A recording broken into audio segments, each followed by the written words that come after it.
Hello students, welcome to my YouTube channel pharma ma'am. आज हम M pharma के branch pharmaceutical chemistry subject advance spectral analysis, subject code है आपका MPC 201 के previous year paper को आज हम सॉल्व करेंगे। तो हम यहाँ पे देख सकते हैं स्टूडेंट्स कि हमारा जो क्वेश्चन पेपर होता है वो टोटल 3 आवर्स का होता है और कैरी करते हैं टोटल 75 मार्क्स। ठीक है, इसमें 3 सेक्शन होते हैं, section A, section B and section C। तो आप यहाँ पे देखेंगे सेक्शन A में टोटल 10 क्वेश्चन है और आपको सारे क्वेश्चन अटेम्प्ट करने होते हैं, जहाँ पे आपका एक क्वेश्चन 2 मार्क्स कैरी करता है। तो ओवरऑल सेक्शन है आपका 20 मार्क्स कैरी करता है। ओके, नेक्स्ट आता है आपका सेक्शन बी। सेक्शन बी में आप यहाँ पे देख रहे हैं कि 3 क्वेश्चन हैं, जहाँ पे केवल आपको 2 क्वेश्चन अटेम्प्ट करने होते हैं और एक क्वेश्चन आपका कैरी करता है 10 मार्क्स। तो टोटल अगर आप देखेंगे सेक्शन बी हमारा 20 मार्क्स कैरी करता है। ऐसे ही सेक्शन 3 में टोटल 7 क्वेश्चन होते हैं, जहाँ से आपको केवल कोई 5 क्वेश्चन अटेम्प्ट करने होते हैं। एक क्वेश्चन आपका कैरी करता है 7 मार्क्स और ओवरऑल आप देखेंगे सेक्शन सी तो ये आपका 35 मार्क्स का होता है। ठीक है, तो अब हम यहाँ सेक्शन ए को चलिए सॉल्व करते हैं। स्टूडेंट, सेक्शन ए जो है वो बहुत ही इंपॉर्टेंट है क्योंकि यहीं से सबसे ज़्यादा रिपीटेड क्वेश्चन पूछे जाते हैं। ठीक है, तो सेक्शन ए के सारे क्वेश्चन को आपको अच्छे से करना है। तो चलिए पहला क्वेश्चन हम लोग देखते हैं। क्वेश्चन फर्स्ट 1 का ए, डिफाइन MC लेफर्टी रूल। तो यहाँ रहा आंसर आपका फर्स्ट ए का। मैक लेफर्टी रूल क्या कहता है? A fundamental concept in mass spectroscopy, यानी कि ये मैक लेफर्टी रूल आपके मास स्पेक्ट्रोस्कोपी के अंदर आता है। क्या होता है इसमें? Particularly in the fragmentation of organic molecule. तो इस रूल के अंदर आप देखेंगे कि जो ऑर्गेनिक मॉलिक्यूल होता है यहाँ पे उनका फ्रेगमेंटेशन किया जाता है। Where a molecule with a carbonyl group and a gamma hydrogen atom undergoes hydrogen transfer resulting in the formation of an enol radical and an alkene. यानी यहाँ पे ओवरऑल आप देखेंगे तो होता क्या है कि एक कार्बोनिल कंपाउंड होता है जो कि हाइड्रोजन ट्रांसफ़र करके आपके 2 चीज़ों को बनाता है। ठीक है, आपका एक बनाता है कोई इनॉल रेडिकल और दूसरा आपका बनाता है अल्कीन। ठीक है, देखिए यहाँ पे होता क्या है कि ये बोल रहा है जो कार्बोनिल ग्रुप होना चाहिए उसके पास आपका गामा हाइड्रोजन होना मस्ट है। ठीक है, तो यहाँ पे एक एग्जाम्पल से इसे हम समझते हैं। यहाँ पे ये हमारा कोई कार्बोनिल कंपाउंड है और इसके पास देखिए यहाँ पे गामा हाइड्रोजन प्रेजेंट है। गामा हाइड्रोजन हम किसे कहते हैं? यहाँ पे हमारा फंक्शनल ग्रुप लगा हुआ है, तो इससे जस्ट अटैच कार्बन को हम अल्फा बोलेंगे, देन हम बीटा बोलेंगे और उससे लगे हुए कार्बन को हम लोग गामा कार्बन कहते हैं। और गामा कार्बन से जो हाइड्रोजन अटैच रहता है उसे हम लोग गामा हाइड्रोजन बोलते हैं। ठीक है, तो यहाँ पे जहाँ पे गामा हाइड्रोजन प्रेजेंट होगा वहीं पे मैक लेफर्टी रूल फॉलो होगा। तो जहाँ पे गामा हाइड्रोजन प्रेजेंट होगा यहाँ पे क्या होगा कि इसका हाइड्रोजन ट्रांसफ़र यहाँ पे आपको देखने को मिलेगा, जिससे कि हमें एक इथीन यानी अल्कीन मिलेगा और दूसरा आपका मिलता है इनॉल रेडिकल। ठीक है, तो यही होता है आपका McLafferty rule. Question first का B, what are metastable ions. ये भी इंपॉर्टेंट है स्टूडेंट, बहुत बार पूछता है। तो आइए देखते हैं कि मेटा स्टेबल आयन क्या होता है। तो मेटा स्टेबल आयंस क्या होता है? इसका आंसर होगा in mass spectroscopy metastable ion are ions that have a longer lifetime than typical ions, allowing them to undergo fragmentation reaction। यानी मेटा स्टेबल आयन भी आपको मास स्पेक्ट्रोमेट्री या mass spectroscopy के अंदर देखने को मिलता है। ये ऐसे आयंस होते हैं जिनका जो लाइफ टाइम होता है वो दूसरे आयन से ज़्यादा होता है। ठीक है, और ये क्या करते हैं? फ्रेगमेंटेशन रिएक्शन को अलाउ करते हैं। Meta stable ions can fragment into smaller ion and provide information about the structure of molecules. तो मेटा स्टेबल आयंस जो होते हैं वो फ्रेगमेंट करते हैं अपने में और उस आयंस को और भी छोटे आयंस में कन्वर्ट करते हैं और वो इससे हमें क्या मिलता है? हमें इन्फॉर्मेशन मिलता है किसी भी मॉलिक्यूल के स्ट्रक्चर का। तो ओवरऑल आप देखेंगे तो मेटा स्टेबल आयंस को आप बोल सकते हैं कि ये ऐसे आयंस होते हैं जहाँ पे फ्रेगमेंटेशन होता है और ये बड़े आयन से छोटे आयंस में टूटते हैं और इनकी जो लाइफ टाइम होती है वो दूसरे आयंस के कंपेयर में ज़्यादा होती है और ये हमें मॉलिक्यूल्स के स्ट्रक्चर को बताने में हेल्प करते हैं। ओके, देखते हैं अपना नेक्स्ट क्वेश्चन। क्वेश्चन फर्स्ट का C, give the principle of ATR IR। तो आइए देखते हैं ATR IR क्या होता है और इसके प्रिंसिपल क्या होता है।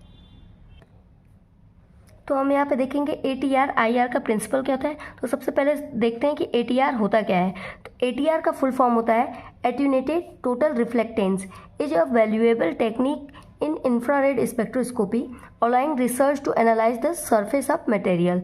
तो ATR IR जो होता है वो आपके इंफ्रारेड स्पेक्ट्रोस्कोपी से अटैच होता है, कनेक्टेड होता है, और ये हमें बताता है कि किसी भी मटेरियल का सरफेस कैसा है उसे एनालाइज करता है। ठीक है, इसका प्रिंसिपल आपका वर्क करता है, यहाँ पे देख सकते हैं 3 प्रोसेस में। ठीक है, तो फर्स्ट है आपका प्रिंसिपल, फर्स्ट प्रिंसिपल आपका किस पे वर्क करता है, टोटल इंटरनल रिफ्लेक्शन पे।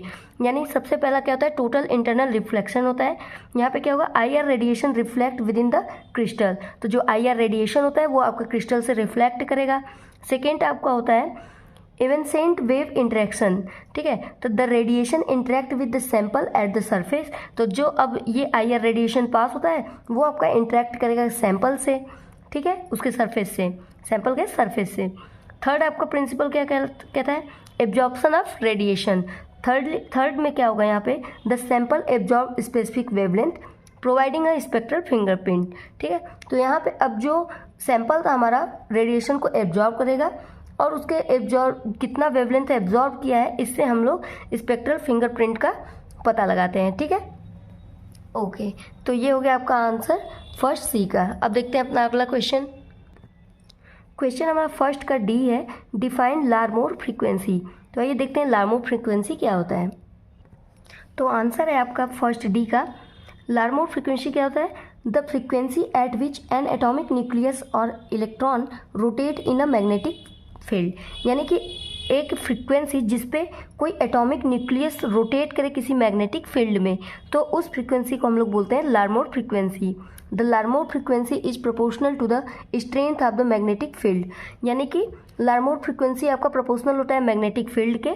ठीक है, जितना ज़्यादा लार्मोर फ्रीक्वेंसी उतना ज़्यादा मैग्नेटिक फील्ड का स्ट्रेंथ। यदि लार्मोर फ्रीक्वेंसी कम हो जाएगा तो मैग्नेटिक फील्ड का स्ट्रेंथ भी कम हो जाएगा। अगर लार्मोर फ्रीक्वेंसी के एप्लीकेशंस की बात करें तो helps determine the structure of molecules. यानी लार्मोर फ्रीक्वेंसी का यूज करके हम लोग क्या कर सकते हैं, किसी भी मॉलिक्यूल का स्ट्रक्चर डिटरमाइन कर सकते हैं। एंड दूसरा क्या है, use to generate images of bodies internal structure, that is MRI। और दूसरा हम लोग लार्मोर फ्रीक्वेंसी का यूज करके, आप देखते होंगे कि मेडिकल के फील्ड में MRI होता है, तो हम वहाँ पे भी लार्मोर फ्रीक्वेंसी का यूज करते हैं for the detection of the body internal structure. Next question देखते हैं। अगला क्वेश्चन है first E, differentiate between UV visual and IR spectroscopy. बहुत ही इंपॉर्टेंट है स्टूडेंट, इसे भी बहुत अच्छे से देखेंगे। ठीक है, तो आइए देखते हैं इसको। तो यहाँ पे हमने डिफ्रेंशिएट किया है UV विजुअल स्पेक्ट्रोस्कोपी को और IR स्पेक्ट्रोस्कोपी को। ठीक है, तो पहला आप देख सकते हैं कि जो UV विजुअल स्पेक्ट्रोस्कोपी होता है उसमें जो सोर्स हम यूज करते हैं वो हमारा ड्यूटेरियम लैंप होता है और टंगस्टन हैलोजन लैंप यूज करते हैं एज ए सोर्स। जबकि IR स्पेक्ट्रोस्कोपी में जो सोर्स हम लोग यूज करते हैं वो हमारा ग्लोबल सोर्स होता है या फिर नर्स्ट ग्लोबल होता है। ठीक है, सेकेंड यदि हम देखें तो UV विजुअल स्पेक्ट्रोस्कोपी में जो वेवलेंथ रेंज होता है वो 200 से 800 नैनोमीटर होता है। जबकि IR स्पेक्ट्रोस्कोपी में जो वेवलेंथ रेंज होता है वो आपका 2.5 टू 25 माइक्रोमीटर वेवलेंथ होता है। थर्ड डिफरेंस यदि देखें तो UV विजुअल स्पेक्ट्रोस्कोपी का जो प्रिंसिपल होता है वो हमारा इलेक्ट्रॉनिक ट्रांजिशन पे वर्क करता है। यानी जो इलेक्ट्रॉन्स होते हैं वो लोअर एनर्जी स्टेट से हायर एनर्जी स्टेट में जाते हैं। ठीक है, जबकि हमारा IR स्पेक्ट्रोस्कोपी का जो प्रिंसिपल होता है वो क्या करता है, वाइब्रेशन पे डिपेंड करता है। क्या करता है, absorbance of radiation by molecule causing vibration in bond. तो जो मॉलिक्यूल्स होते हैं वो रेडिएशन को एब्जॉर्ब करते हैं और उस एब्जॉर्बेंस की वजह से जो मॉलिक्यूल्स के बीच के बॉन्ड होती हैं उसमें वाइब्रेशन होता है। तो इसी प्रिंसिपल पे आपका IR स्पेक्ट्रोस्कोपी वर्क करता है। एप्लीकेशन देखते हैं। UV विजुअल स्पेक्ट्रोस्कोपी का एप्लीकेशन जो होता है वो आपका डिटरमाइन करता है काइनेटिक्स, ओके, एंड दूसरा होता है आपका क्वांटिटेटिव एनालिसिस। जबकि IR स्पेक्ट्रोस्कोपी का जो एप्लीकेशंस है वो आपको बताता है बॉन्ड टाइप एंड सेकेंड आपका स्ट्रक्चर एल्यूसिडेशन में हेल्प करता है। ओके, नेक्स्ट देखते हैं अपना नेक्स्ट क्वेश्चन। नेक्स्ट क्वेश्चन हमारा फर्स्ट का F, write the principle involve in CEMS। तो आइए देखते हैं कि CEMS क्या होता है और इसका प्रिंसिपल क्या होता है। तो सबसे पहले हम देखते हैं CEMS क्या होता है। तो देखिए CEMS जो होता है इसका फुल फॉर्म होता है कैपिलरी इलेक्ट्रोफोरेसिस मास स्पेक्ट्रोस्कोपी, यानी mass spectroscopy and capillary electrophoresis दोनों को मिलाकर हम बोलते हैं ये एक कंबाइंड टेक्निक बन जाता है। ठीक है, तो यहाँ पे होता क्या है, capillary electrophoresis mass spectroscopy combines the separation power of the capillary electrophoresis with the detection capabilities of mass spectroscopy. तो यहाँ पे दो टेक्निक्स को कंबाइन किया है, जहाँ पे कैपिलरी इलेक्ट्रोफोरेसिस क्या करता है, सेपरेशन पावर रखता है, और जबकि मास स्पेक्ट्रोस्कोपी जो करता है वो हमारा डिटेक्शन कैपेबिलिटी रखता है। ठीक है, इसका प्रिंसिपल है separation, ionization and mass analysis. तो सेपरेशन का काम कौन करता है, कैपिलरी इलेक्ट्रोफोरेसिस करता है। क्या करता है, analytes are separated based on their charge and size using capillary electrophoresis. तो कैपिलरी इलेक्ट्रोफोरेसिस का हम लोग यूज करके जो हमारे एनालाइट्स होते हैं, जो हमारे सैंपल होते हैं, उनको हम लोग सेपरेट करते हैं उनके चार्ज एंड साइज के रेशियो को देख के। ठीक है, सेकेंड है आपका आयोनाइजेशन। आयोनाइजेशन में क्या होता है, separated analytes are ionized using electrospray ionization. तो जो अब हमने एनालाइट्स को सेपरेट किया by the first step separation, तो उनका अब यहाँ पे आयोनाइजेशन कराएंगे, और आयोनाइजेशन कराने के लिए हम क्या यूज करेंगे, electrospray ionization method use करते हैं। ठीक है, फर्दर हम कराते हैं मास एनालिसिस। तो अब जो आयोनाइज्ड एनालाइट है, ionized analytes detected by mass to charge ratio, अब हम लोग आयोनाइज्ड एनालाइट्स को डिटेक्ट करेंगे by the mass and charge ratio. ठीक है, तो ये हम किससे परफॉर्म करते हैं, मास स्पेक्ट्रोमेट्री के थ्रू हम इसको परफॉर्म करते हैं। आइए देखते हैं अपना नेक्स्ट क्वेश्चन। नेक्स्ट क्वेश्चन हमारा फर्स्ट का G, what do you mean by LC-NMR। LC-NMR क्या होता है ये बताना है आपको, बहुत ईजी चीज़ है। आइए इसका भी आंसर देखते हैं। तो यहाँ पे आप देख सकते हैं LC-NMR का फुल फॉर्म है liquid chromatography nuclear magnetic resonance. तो आप दोनों ही टेक्निक्स को अलग अलग पढ़ चुके होंगे। ये आपका हो गया लिक्विड क्रोमेटोग्राफी, जो कि हम लोगों ने पढ़ा था फर्स्ट सेमेस्टर में, और NMR हमारा होता है न्यूक्लियर मैग्नेटिक रेजोनेंस। इन दोनों ही टेक्निक को कंबाइन करके LC-NMR टेक्निक बनाया गया है। ठीक है, तो आप यहाँ पे देख सकते हैं कि LC-NMR क्या करता है, तो कह रहा है it is a analytical technique that combine the separation power of the liquid chromatography with the structure elucidation capability of NMR spectroscopy. तो देखिए इन दोनों को एक साथ मिलाने का ये पर्पज़ है स्टूडेंट, कि जो लिक्विड क्रोमेटोग्राफी होता है ये आपका क्या करता है, मॉलिक्यूल्स को सेपरेट करता है। ठीक है, तो आपका जो एनालाइट होगा उसको ये छांट कर निकालेगा, इसको सेपरेट आउट करेगा, और फिर उस मॉलिक्यूल्स का जब आप स्ट्रक्चर जानना चाहेंगे तो NMR के थ्रू आप उसका स्ट्रक्चर एल्यूसिडेशन कर सकते हैं। तो ये कंबाइंड है। पहले क्या होता था कि आप पहले LC परफॉर्म करेंगे, मॉलिक्यूल्स को लाएं, फिर उसको आप दूसरे जो ये आपका NMR है इंस्ट्रूमेंट, उसमें आप ले जाकर उसका स्ट्रक्चर एल्यूसिडेशन करेंगे। लेकिन इनके कॉम्बिनेशन से क्या होगा कि आपका जो भी सैंपल है आप फर्स्टली LC से पास कराएंगे, देन फर्दर आप तुरंत ही NMR परफॉर्म कर लेंगे। ठीक है, तो यहाँ पे दो मेथड को कंबाइन करके एक बना दिया गया है। ठीक है, तो इससे आप समझ गए कि लिक्विड क्रोमेटोग्राफी जो होता है वो मॉलिक्यूल्स को सेपरेट आउट करता है, और NMR आपका उस सेपरेट मॉलिक्यूल्स के स्ट्रक्चर एल्यूसिडेशन में हेल्प कराता है।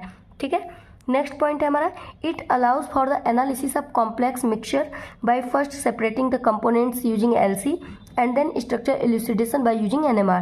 सेम वही चीज़ बनाया है कि यहाँ पे हम क्या करते हैं, जो भी हमारा कॉम्प्लेक्स मिक्सचर होता है वहाँ पे हम लिक्विड क्रोमेटोग्राफी के थ्रू कंपोनेंट को सेपरेट करते हैं, और फिर उस सेपरेट मॉलिक्यूल्स को हम लोग NMR का यूज करके उसके स्ट्रक्चर एल्यूसिडेशन का काम लेते हैं। ओके, देखते हैं अपना नेक्स्ट क्वेश्चन। नेक्स्ट क्वेश्चन से हमारा फर्स्ट का H, flash chromatography is the advance modification of. तो यहाँ पे आपको बताना है कि फ्लैश क्रोमेटोग्राफी जो होता है वो किसका एडवांस मॉडिफिकेशन है, क्या होता है। आइए इसे हम लोग देखते हैं।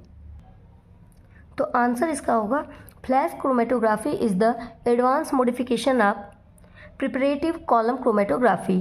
तो आप देख सकते हैं कि जो वहाँ पे डॉटेड लाइन था, आप वहाँ पे क्या फिल कर सकते हैं, प्रिपरेटिव कॉलम क्रोमेटोग्राफी। अभी क्या होता है इसे देखते हैं।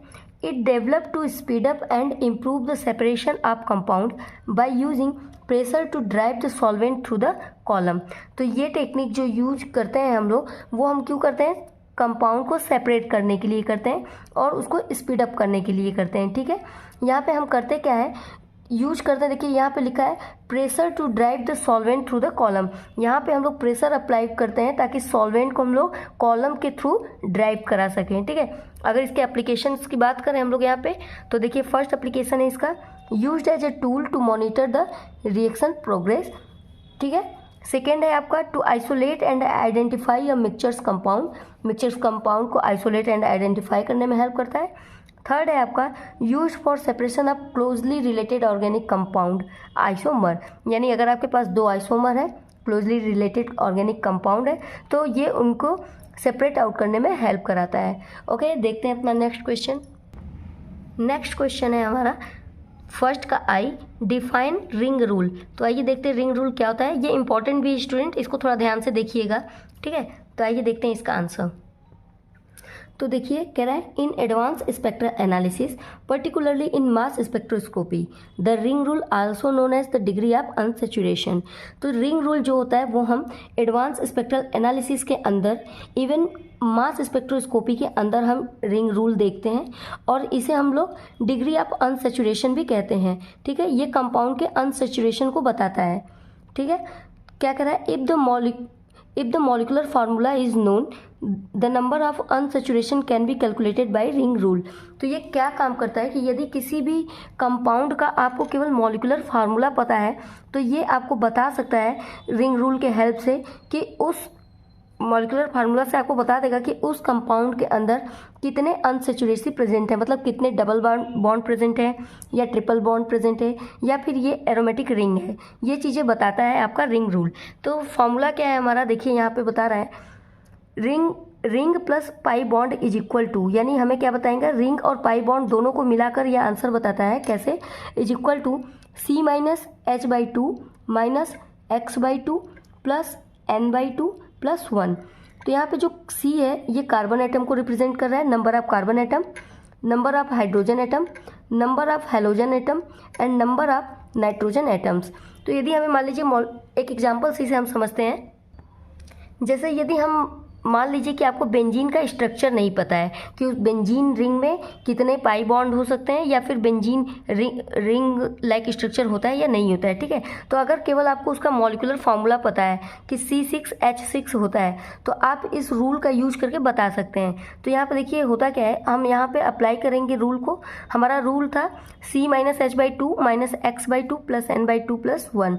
तो यहाँ पे देखिए केवल और केवल कार्बन और हाइड्रोजन प्रेजेंट है, तो कार्बन का संख्या कितना हो गया, 6 है ना। 6 के प्लेस पे हम क्या रख देंगे, 6, C के प्लेस पे 6 रख दिया हमने, हाइड्रोजन के प्लेस पे हम रखेंगे 6। तो यहाँ पे हाइड्रोजन की संख्या कितना है, 6, तो 6/2। हेलोजन ग्रुप नहीं प्रेजेंट है इसलिए 0, नाइट्रोजन भी नहीं प्रेजेंट है इसलिए 0, और प्लस 1 जैसा कि रूल में ही था तो प्लस 1 हम कर दिए। यहाँ पे जब हम इसे कैलकुलेट करेंगे स्टूडेंट तो 6 और ये डिवाइड होकर आ जाएगा 3, यहाँ पे कुछ भी नहीं बचा, प्लस 1। तो ओवरऑल हम देख रहे हैं कि हमारा आंसर यहाँ पे 4 आया। 4 हमारा क्या रिप्रेजेंट करता है, अब हम इससे समझें तो देखिए यहाँ पे बोला है कि ring plus pi bond value यदि 1 आ रहा है, ठीक है, अगर इसके प्लेस पे 1 रहता तो ये बताता कि केवल 1 डबल बॉन्ड प्रेजेंट है या फिर एक रिंग प्रेजेंट है वहाँ पे। ऐसे ही यदि ring plus pi bond value हमारा 2 होता तो ये रिप्रेजेंट करता है कि 2 डबल बॉन्ड्स प्रेजेंट है या फिर 2 रिंग हो सकता है या फिर एक ट्रिपल बॉन्ड हो सकता है। ठीक है, और थर्ड आपका बता रहा है कि ring plus pi bond value यदि आपका 4 है तो ये इंडिकेट करता है कि ये आपका एक बेंजीन रिंग है जहाँ पे 3 डबल बॉन्ड और एक रिंग आपको मिलेगा। तो हमारा वैल्यू जैसा कि यहाँ पे 4 आया है तो हम इससे पता लगा सकते हैं कि ये हमारा क्या है, बेंजीन रिंग हो गया, इसके अंदर 3 डबल बॉन्ड होगा और एक रिंग लाइक स्ट्रक्चर होगा। ओके, तो ये हो गया आपका रिंग्स रूल। अब देखते हैं अपना नेक्स्ट क्वेश्चन। नेक्स्ट क्वेश्चन है फर्स्ट जे, यहाँ पे पूछा है व्हाट इज एलिसा। एलिसा आपने 12th लेवल पे भी पढ़ा है तो होप कि आपको इसका आंसर पहले से ही पता हो, लेकिन आइए इसका भी हम आंसर अच्छे से देखते हैं एक बार।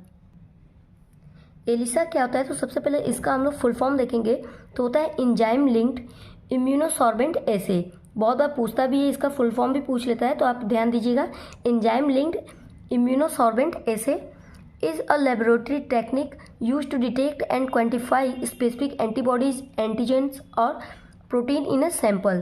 तो एलिसा टेक्निक होता है हमारा जो हमें क्या बताता है कि किसी सैंपल में हमारा कौन सा स्पेसिफिक एंटीबॉडीज, एंटीजन या फिर प्रोटीन प्रेजेंट है, इसको डिटेक्ट करता है।